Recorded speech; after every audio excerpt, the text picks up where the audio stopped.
Hello, in this video I would like to show you how to create a survey in SurveyMonkey and then maybe upload it to a website or email it or whatever you'd like to do. So of course you can go to their website or just Google SurveyMonkey and it should come up, usually the first one of course. Then let's see. I've already created a profile, but if you haven't, you should create a profile. All you have to do is provide your email and a password. So it's not a big deal. You don't have to pay for it. It's free. Then I would create a new survey up here on the top right corner. And you can give the survey any title you want. Since my math course that I've been playing around with online is Math 121 Hybrid, I guess I'll include that in the title. Math 121 Hybrid Survey. Category, yeah, I guess it's up to you. Of course, since we're teaching, it should be in education, I'd assume, but alright. And you would click here if you already have written questions, maybe from a prior survey or something of that sort. Okay, but if not, you just press Let's Go, and then the next thing, it'll take you to a page where you can create the questions. Okay, and you can have as many questions as you want. It could be as short as one question or as long as you'd like it to be. But maybe we'll just create a few questions so we see all the question types. Now, let's see, the default here, multiple choice, which is probably the most common type of question in a survey, I'd assume, would be, so you can type the question, whatever you want it to be here, where it says Q1. I'll just type in, let's see, our online/hybrid courses less scary than you thought they'd be. I don't know. I'm not sure what to ask. I'd have to give it a lot more thought, I guess, if I were actually doing a real survey. And then you can enter as many responses as you want. Let's see. Maybe I'll say 1, yes. The next one, sort of. If you're not really sure, but you're still somewhat positive. Not really. If you're somewhat negative, but not all the way negative. And then no, maybe in case you for sure do not like online hybrid courses or they're scarier than you thought. And notice as you type in the different responses, once I got to the fourth one, it entered a fifth one for me. If I wanted to keep putting responses, I don't think there's a limit. Or there's I don't know, not a huge limit. So I've got one question, but maybe I want another question. So I go down here to the very bottom where it says add another question. But if I only want a one question survey, that's when I just go to save and it'll start, finalizing your your survey, and then asking you where you'd like to place the survey and all that. But let's see, I'll try to create another question here. Just for variety, of course you can make all the questions multiple choice, but just for fun, let's try another one, drop down.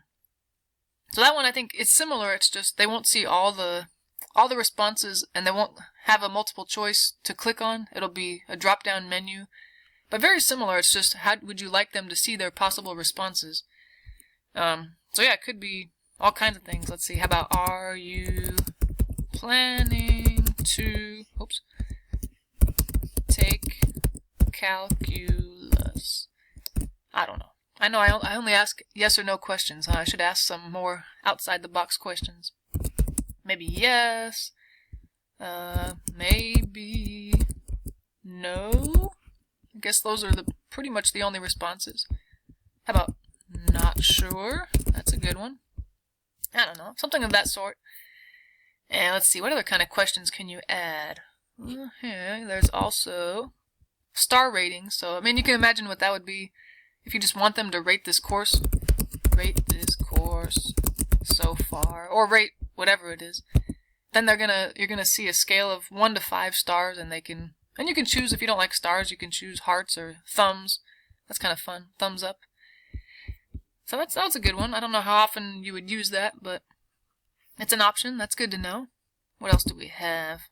Also, matrix rating scale. I don't know how often that would be used. And then I think anything that's yellow on this website, whenever there's a menu, usually the yellow highlighted things like this matrix of drop-down menus, that means you have to upgrade to the paid service for SurveyMonkey to get that.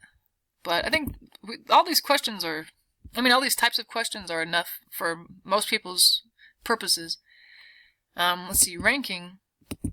That would be, you wouldn't use that too much, I don't think, but it would just be ranking a few different, I don't know, if you say on a scale of 1 to 3, how happy are you with your grade in this class, or something. You can give a 1, 2, 3 here. That one's, I don't know how often I would use that. The slider's kind of an interesting one. That would be, say, I don't know when you would use that. The only thing I can think of was, for example, what was, oops, I cannot spell. What was your grade in your previous math course? And I might reiterate here, this is anonymous, you know, so they don't have to feel bad. And then you can tell it you want the scale to slide from 0 to 100. And then if you want it to label the scale somehow, maybe I'll say grade so they know what they're labeling. That's probably a good one. What else? Slider. And then let's see, single text box. That's if you would, I guess if you're asking them kind of an open-ended question and you don't want them to be limited by, I guess by your responses, maybe you're not sure if they just have a response that would fit into what you would put in there. So probably open-ended question, which, you know, we don't really have those in math so much, so I'm not very creative with that. Open-ended question would go here. And then that way you can, of course you're not entering a response because they're entering their own response. And what else do we have? There's also, oops, I can't really see it here. Let me move down a little bit. There is multiple text boxes, so I guess if you're asking them a survey question and you want them to fill in more than one blank, and they're open-ended questions, so you don't want to give them choices that you've made up, you want them to fill in multiple text boxes. What else? That looks good. There was one more I thought. Oh, and comment box. That one's really similar. I would say it's just if you think that your question might not, the answer to your question might not be a short response, it might be a longer one. That's when you would use this. So for example, again, I'm not very creative, so I'm going to pretend like I have something that would require a long response when I don't really. There we go. Let's add that question. And okay, now I think that's basically all the types of questions that you might want to ask. Let's see. And then this kind of shows what they'll look like as the students take them. Here's that multiple choice one. They have yes, sort of, really, no. And this way you can see what what the students are going to see, and you can decide if you like it or not. And then this would be the rating one. Oh, no, sorry, not the rating one. The drop-down menu with yes, maybe, not sure, no. Can I see those? No, I cannot see those until I finalize, I guess. And then the rating one, there's stars they can click on, 1, 2, 3, 4, or 5. And then here's the scale. Yeah, notice in the middle it says grade. That was the label that we put on. And if the students don't want to use the slider, I think this box over here, they can just enter their grade. Like, say they got a 83, and they don't want to meticulously try to find the 83 on the slider, then they can just enter it here. And then here's the open-ended question. Notice there's only one box, or one line to fit your answer in, but if your answer requires maybe a sentence or two, you might want to use this last type here that we used. But I think that's pretty much all the types. Now let's see, once you have all the questions you want, and of course you can put, like I said, as many questions as you want, more than one of the same type, no problem. Let's see, I don't want this question here. Alright, I think I'm done. Done? Oh, what the heck? Get out of here. Next. Alright, now I think I'm done making my survey. Now, SurveyMonkey wants to know, how would you like to send this survey to your students? So you can send by email. That would be, you'd have to, I guess, copy and paste all your students' email addresses and into this email that's going to be sent to them, probably with a link to the website. What else?